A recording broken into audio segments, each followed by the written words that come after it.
AITA for pretending I didn't know my ex? I'm 29F, and if I had to describe myself, I'd probably say I'm the invisible woman. Not in a tragic way, but I'm the kind of person who tends to fade into the background. I'm a bit on the bigger side, which people politely call curvy or plus-sized, but I'm not exactly proud of it. I've always been the friend guys look through to see the girl behind me, the one who gives the good advice, but isn't the one anyone actually wants to date.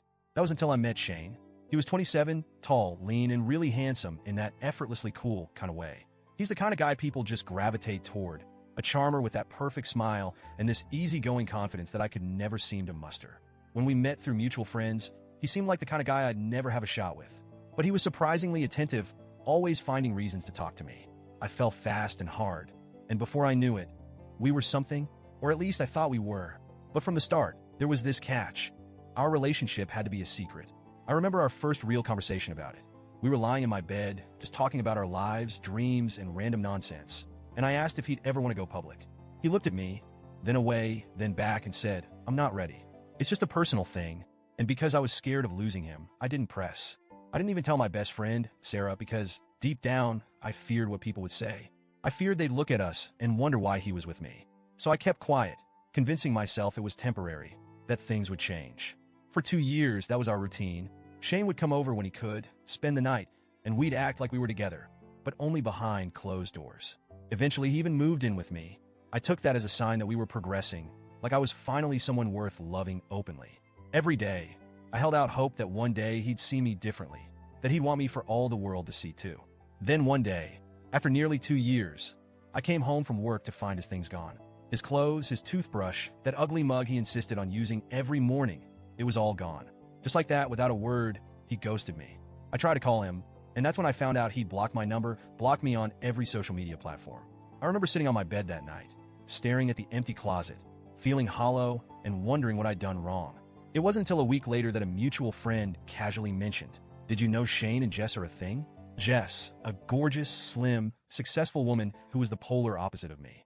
They were posting pictures together, vacationing, doing all the things he'd refused to do with me. I was a secret as stand-in. I was his backup until he found someone he deemed worth it. That realization wrecked me in ways I can't fully explain. But what could I do? I tried to swallow the shame, the betrayal, and I buried it so deeply that no one would ever know. I went radio silent. I didn't tell my friends the truth, didn't even tell my family. To them, Shane and I simply drifted apart. The shame of it all was too much. How could I explain that I'd let myself be used and discarded like I was nothing? And worst of all, how could I tell anyone I'd willingly let myself be treated like this? I didn't speak to Shane for a year. I avoided places I thought he might be, put up every wall I could, and focused on rebuilding myself. It wasn't easy, and I'd be lying if I said I didn't still have days where I questioned my worth. I tried to tell myself I'd moved on. But then, a few weeks ago, I heard that Shane was supposed to marry Jess, but that the wedding was off because Jess had cheated on him. And if that wasn't enough, I found out his grandfather, who he was extremely close to, had passed away just last month. The news left me feeling so conflicted, hurt, satisfaction, anger, and maybe deep down even a bit of empathy. But I shoved it aside. I wanted to be done with him, with anything that reminded me of the past. And yet, life had other plans. Last night, I ran into him at the grocery store. It was surreal. I was in the cereal aisle, trying to choose between 2 brands, when someone walked up beside me. I looked up, and there he was just a few feet away, giving me that smile that used to make my heart flutter. "Hey, how have you been?" he said, like we were old friends catching up. I can't explain the mix of emotions that hit me all at once. I wanted to scream, to cry, to laugh in his face, and let him know exactly what he'd done to me. But somehow I kept it together. I forced a blank expression, took a deep breath, and said, "I'm sorry. Do I know you?" The look on his face was priceless. He looked confused, almost hurt, like he genuinely couldn't believe I wouldn't remember him. I didn't give him a chance to say anything else. I just turned and walked away, my heart pounding in my chest. For the first time since he'd left, I felt like I had control over my life. I felt like I was finally letting go.